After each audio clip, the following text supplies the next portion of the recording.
বিসমিল্লাহির রহমানির রহিম। আসসালামু আলাইকুম রহমতুল্লাহি ওবারাকাতু। কেমন আছেন বন্ধুরা? আলহামদুলিল্লাহ, আমি ভালো আছি। আজকে আমি ব্রয়লার মুরগি দিয়ে তাওয়া চিকেন রান্না করে দেখাবো। দেখেছেন তো কত ক্রিস্পি হয়েছে। এখন প্রথমে ফ্রাই প্যানে তেল দিয়ে দিলাম, তারপর পেঁয়াজগুলি এইরকম মোটা মোটা করে কেটে নিয়েছি, পেঁয়াজ দিয়ে দিলাম।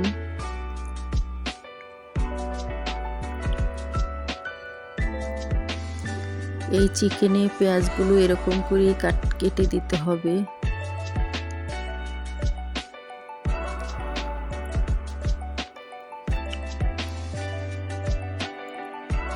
এখন মুরগির মাংসগুলো ভালো করে ধুয়ে রেখেছিলাম, সেগুলো দিয়ে দিচ্ছি।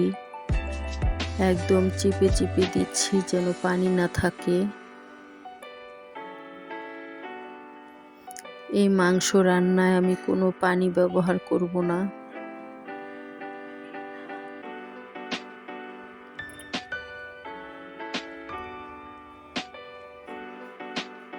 পরিমাণ মতো লবণ দিয়ে দিলাম।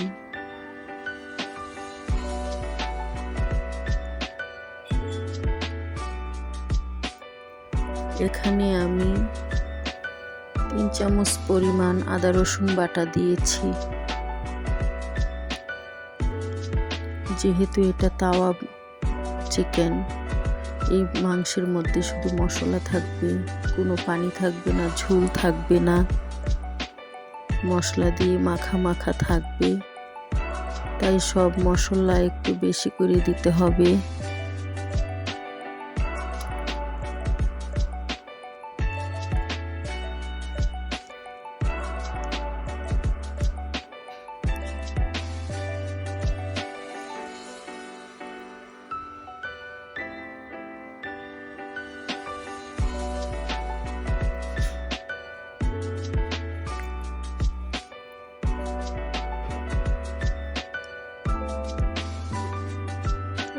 এখন এখানে 1 চামচ পরিমাণ হলুদ দিয়ে দিলাম।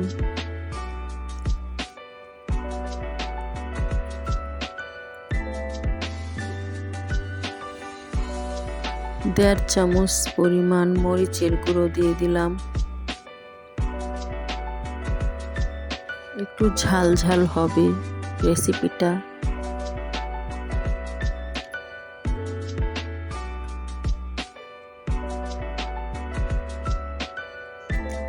এক চামচ পরিমাণ ধনিয়ার গুঁড়ো দিয়ে দিলাম। হাফ চামচ পরিমাণ গরম মশলার গুঁড়া দিলাম।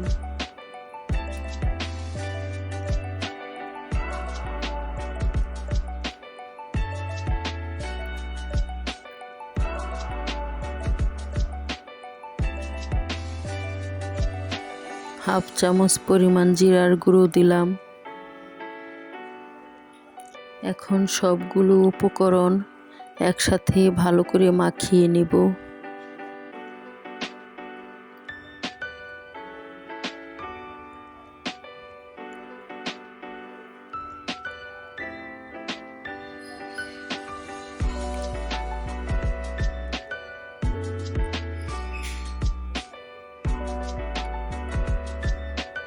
অল্প আঁচে রান্না করতে হবে রেসিপিটা। এখানে চুলার আগুন বাড়ানো যাবে না, তাহলে মাংসের ভিতরে মশলা ঢুকবে না।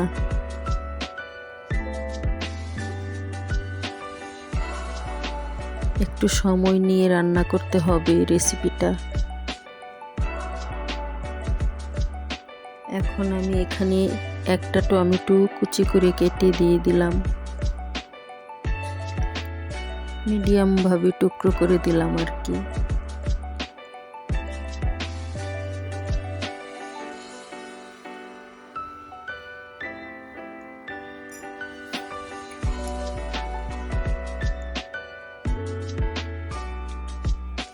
এখানে আমি প্রায় 1.5 চামচ পরিমাণ বাটার দিলাম।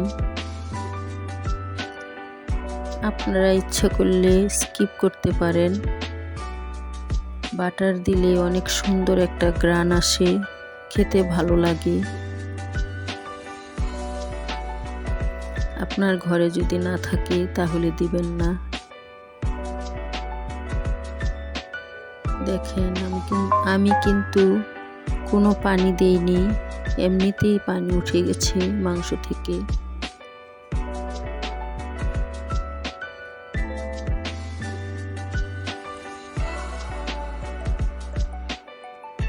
ঢেকে দিলাম ঢাকনা দিয়ে কিছুক্ষণের জন্য।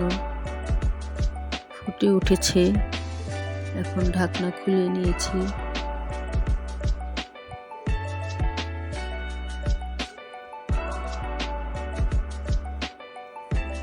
কোনো পানি অ্যাড করিনি,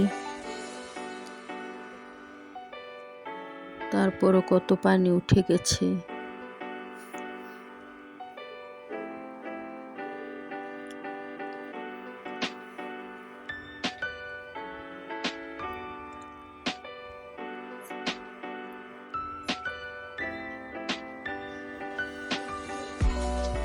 প্রায় হয়ে এসেছে রেসিপিটি।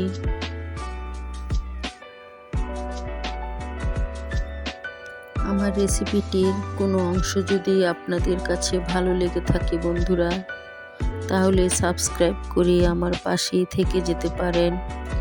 বেল আইকনটি অন করে দিবেন যেন পরবর্তী ভিডিও দেওয়ার সাথে সাথে আপনার কাছে নোটিফিকেশন চলে যায়। বন্ধুরা, কেউ স্কিপ করে দেখবেন না, স্কিপ করলে বুঝতে পারবেন না এটা কিভাবে রান্না করলাম। দয়া করে ফুল ভিডিওটা দেখবেন, একটা লাইক দিবেন, আপনার প্রিয়জনদের কাছে রেসিপিটি শেয়ার করে দিতে পারেন যদি ভালো লেগে থাকে আপনাদের কাছে।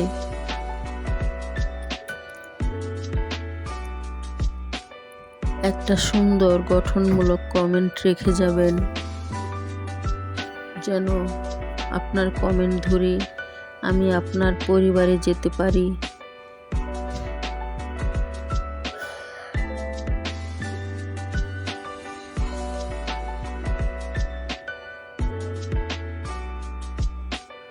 সবাই ভালো থাকবেন, সুস্থ থাকবেন, সবার জন্য শুভকামনা রইল।